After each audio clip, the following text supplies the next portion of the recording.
Welcome to the Rubdown, that show where I interview creators, celebrities, and people I find interesting. Today's guest is not only the Rub Club's first doctor, but one of the most famous doctors in the world. Everyone, please welcome Dr. Chiddy. Yo, what's up? Did you grow up thinking you were going to be a plastic surgeon?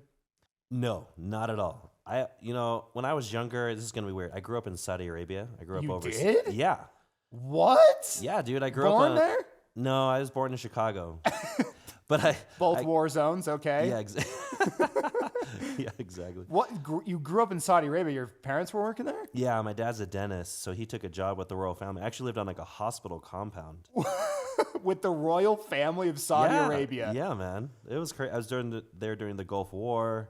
What? Like, wild times, dude. But What yeah, was the craziest thing you saw in Saudi Arabia? So it was during the Gulf War. Like we were worried about like mustard gas and like Saddam Hussein bombing us. So everyone taped their windows with like tinfoil because we thought that would prevent us from like getting gassed. Are you like a little traumatized from that? No, I loved it. I actually think it's the reason why I ended I up love becoming a taping up the plastic surgeon. windows. I loved the suicide bombers running through the neighborhood. How did you end up being a plastic surgeon? So living on the hospital compound, I knew I wanted to be a doctor because all my friends' dads were doctors, you know. Uh-huh. And when I came back to Utah, Yeah, they're all doctors. I thought I was cool. I used to watch the show ER on TV. Of Know, course. I'm like, I want to be a heart surgeon. I want to just do like cool things. And then I got to med school and I realized that job's just not good for a family life, not good for a lifestyle. You know, I grew up also knowing about like Baywatch and all this, right? So for my perception of plastic surgery was very different. Didn't we all? Right? That's my in the 90s, my man. like I guess you could call it my sexual awakening was Pam Anderson. There you As go. I would assume most people my age was. It was that I met her in person. What? In Vegas.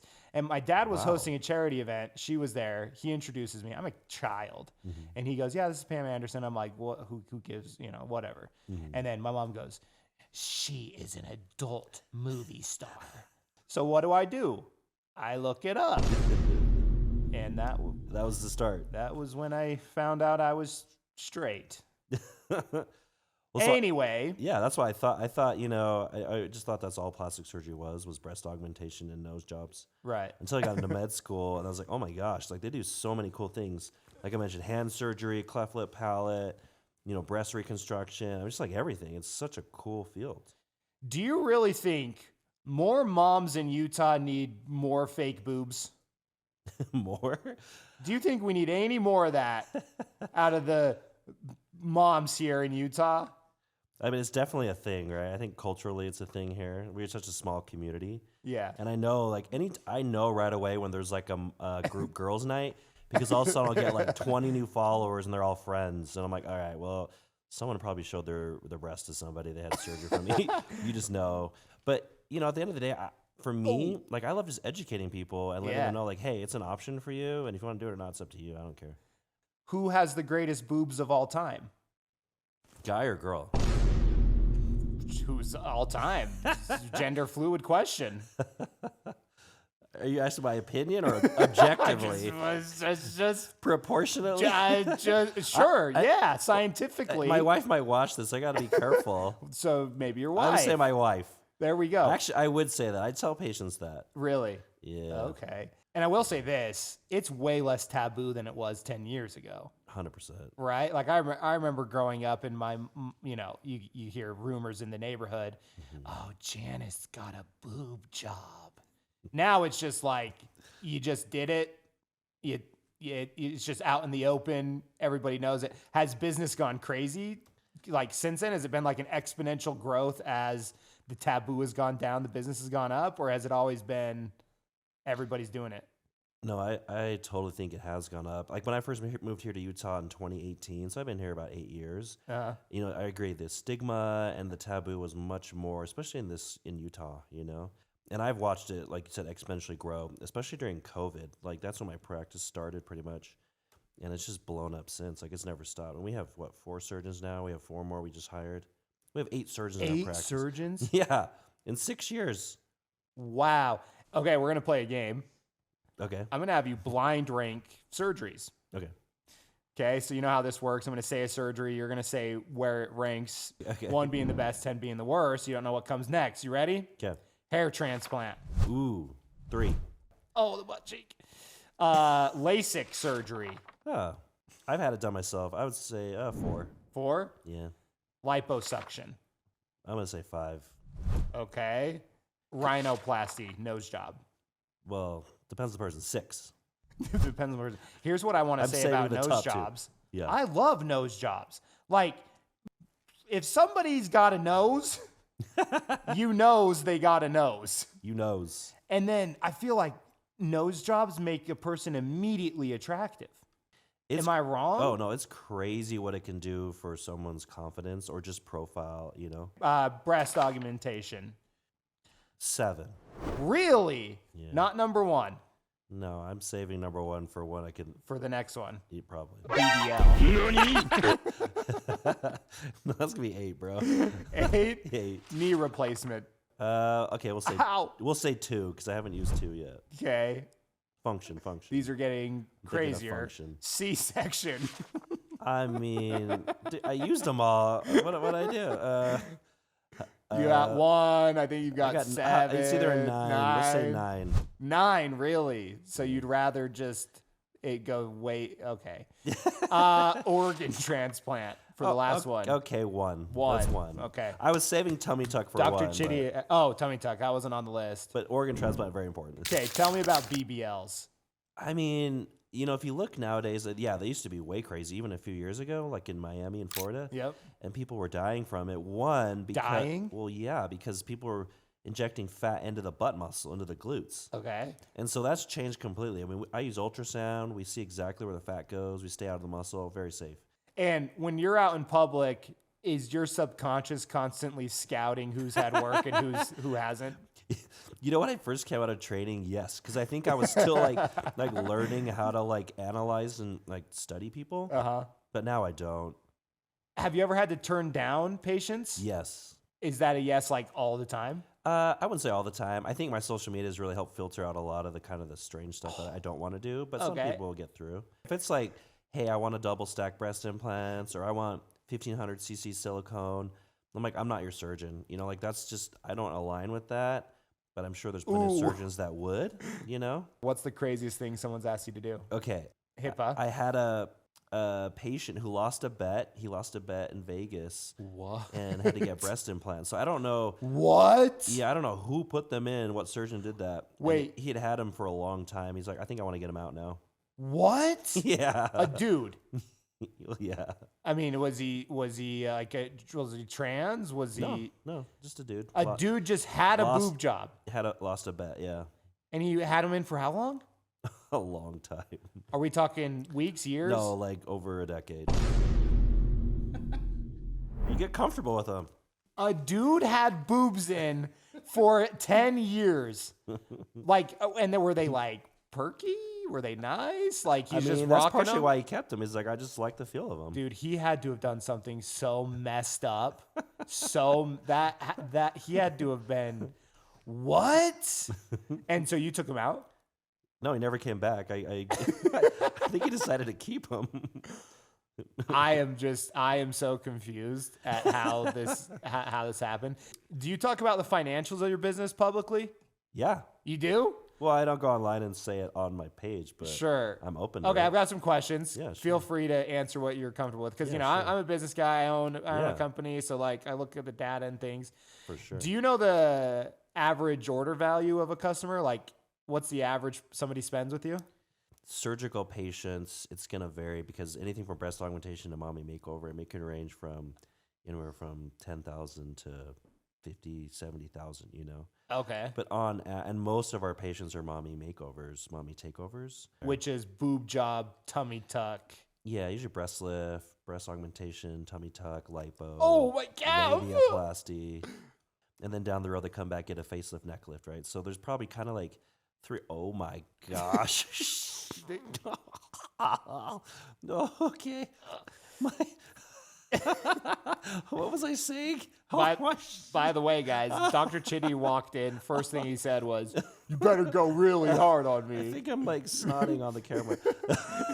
I did. Oh, okay. It's good. It's good. Ow. Pain's good.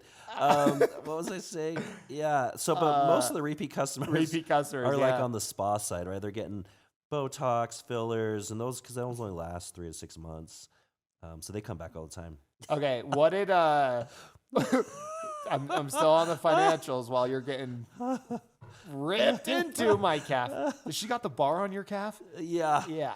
Ow. Oh. Wait, I still have one more leg to do. Oh, yeah, we do. What revenue wise, okay, Yeah. as a whole, Yeah. roughly what did you do your first year open? My first year, so I started at a different practice. It wasn't my practice. Okay. And in that first, I think, year and a half, I did about 2 million top line. Okay. But that nice. was like, I was doing insurance. I was doing, trying to build my practice. Right. But then when I opened my own doors, we had a team of 6 of us, small office. I think I did around the same thing, about 2.5 million my first year. And you've been in practice 8 years on your own? Yeah. And what are you doing now? Oh, we're at least 10x that. Wow. Yeah. Oh, top line. Yeah. And then I can't imagine the expenses you have. Oh yeah, they're high. Oh, that one got me. That one got me. Like your burn rate every month has got to be insane. But yeah, we do. I mean, you think all the cogs, like in terms of implants, Botox, filler, the margins on those are not very good, but it's everything else on top of that, Interesting. Okay, so do you ever see a pair of boobs and just think there's no hope? Or is there always hope? I would say 99.9% of the time, there's always hope. But I do tell patients, sometimes, I have patients come to me, I do a lot of complex revisions. They've had 6, 7, 8, 9, 10 revisions before somewhere else. Oh. And they've almost become what we call breast cripples because like the tissue's bad, there's just nothing left. But there's always potential hope. Doing research on you while I was getting ready for these interviews, you guys film a lot of boobies on your Instagram page. Yep. I don't have a question. Just a statement. I just didn't know. Here's what I didn't know, that you post stuff like that. I just didn't know. Like this isn't my, my For You page isn't plastic surgery, right? Yeah. So is that something you go into being like, hey, can we take pictures before and afters? I mean, obviously. And are you discounting for that, or how does the social media game work for the plastic surgery? I don't give discounts for it in my practice. We do not. I know there are practices that do that where they'll say, hey, we'll trade surgery for, you to post about it. We just don't do that. No, the people, everything that we share, obviously we have permission. We ask them, and if they ever change their mind, we can take stuff down, no problem. But, but yeah, like they all do it. So obviously plastic surgery, you could make them all look the same, I guess. Are you constantly trying to do your surgeries in a different way that fits the person, or is it just kind of standard templates? Everyone's different. Everyone's body's different. I tell women, look, they'll come in with inspo photos and inspo photos. Yeah. And I'm like, look, you're not going to Where are they getting these inspo photos? Well, one time I had a person bring in some AI photos. I'm like, I can't make you look like that. Like, no, literally. Well, she had no idea. Oh, she didn't know they were AI? I'm like, those are the most probably perfect shaped breasts I've seen. And I looked at the bottom and it said like something AI. I was like, oh gosh. And so I can't do that. What's the surgery room like when the person's under? Are you guys chit-chatting? Are you listening to music? Oh yeah. Yeah? Music. I have a huge Sony boombox in the corner. Really? Yeah. Are you to the point where it's not intense anymore? Or is it pretty easy for you to go in, do that, you're listening to music, you're talking with people, or do you have to like be focused? It's one of the most intense things. My day is very physical because we're doing lipo and then physically operating, but mentally you cannot check out for a single second because thinking all the anatomy and thinking what you're doing, then you're looking at proportions and shape and symmetry. So you just can't shut it off. But I will tell you, there's certain parts of surgery where it's like everyone's honed in. Okay. No one's talking. Which is what part? A lot of times when we're doing like hernia repairs, when we're putting the muscles back together. There's just certain things. What's the complaint rate? Like, do you get bad reviews on Google, or do people come in? There's always some, one, but it's those one that out of 150 that's going to be the loudest to hear, And now let's talk about the guys. Mm-hmm. What's the percentage guys to girls that see you? For me in my practice, probably like 90% women, 10% men. And what are the guys going in for? Like, what's the number one thing a guy goes in for? I would say it's lipo, and then like male breast tissue, gynecomastia, and then hair transplant. Those are like the top three. Oh, bro, little man boobies. Yeah. That for anybody who hasn't seen lipo being done, that shit is so exactly not how you'd imagine it. You guys are like full body force, like, right? It's an intense. It's a lot. It's like scraping. So physical. It's like yeah, it's manual labor for us as surgeons. No, I'm like me and Shelby. It's we do 5. Like some patients will do 5 liters. That's 11 pounds of lipo. I like because when I imagine lipo, I just imagine you stick a tube in. No, you guys are like scraping your full elbows into it. Your back is into it. You're doing squats. It's the whole thing. Yeah. What are red flags in patients? Immediate red flags. You spot it and you're like, we are not working with that person. First one is someone has body dysmorphia, right? So like for me as a surgeon, if they've been diagnosed with it or we're concerned, meaning maybe they come in, they say, hey, I want this done. It's a problem for me and no one else can see it, right? And, then we have to be realistic. Like, okay, like I don't think I'll ever help that patient be happy or achieve that result. So that's like the number one red flag. The other thing I learned about you, did you marry your high school sweetheart? I did. I married my high school sweetheart. Wait, what? Yeah. How have you made it work so long? What are the things you do to try to keep the wheels spinning? Like becoming best friends to me has been like the coolest thing with my wife, Mindy. Yeah. What is she? Is she your business manager still? Yeah, she runs now. I mean, she's moving up. She's she's our chief branding officer. Oh, sick. Because we're opening up 3 more locations, so she's gonna be over all of that, making sure our brand, culture, it's all cohesive. Where are the next locations? So we're opening in Bountiful with a wellness clinic called Alize. It's like a health club, gym, spa. Yeah, with a spa, and then we have one in Farmington. Yep, and then St. George. Wow. Well, I need to tell you about the business I opened up. Oh, have you ever tried Final Boss Salad? You heard of this? No. But you ever heard of this? No, but I'm excited. Okay, well, let me give you the pitch. Stuff. You can put your head back down, and we'll do a little taste test. You already ate it. Oh, okay. Well, these are our mangoes. Look, that's just dried mango. I love mango. Dude, I'm literally gleeking on the camera. Here's the package. Have some more. What do you think? It's so good. Also, we have our first competitor coming out, which is hilarious. So, that's a good sign. Yeah, it's a good sign. You'll crush them. You're the final boss, bro. You're the final boss. We're the final boss. Oh! Oh, no, here we go. The cat. Yeah, the second calf. Oh.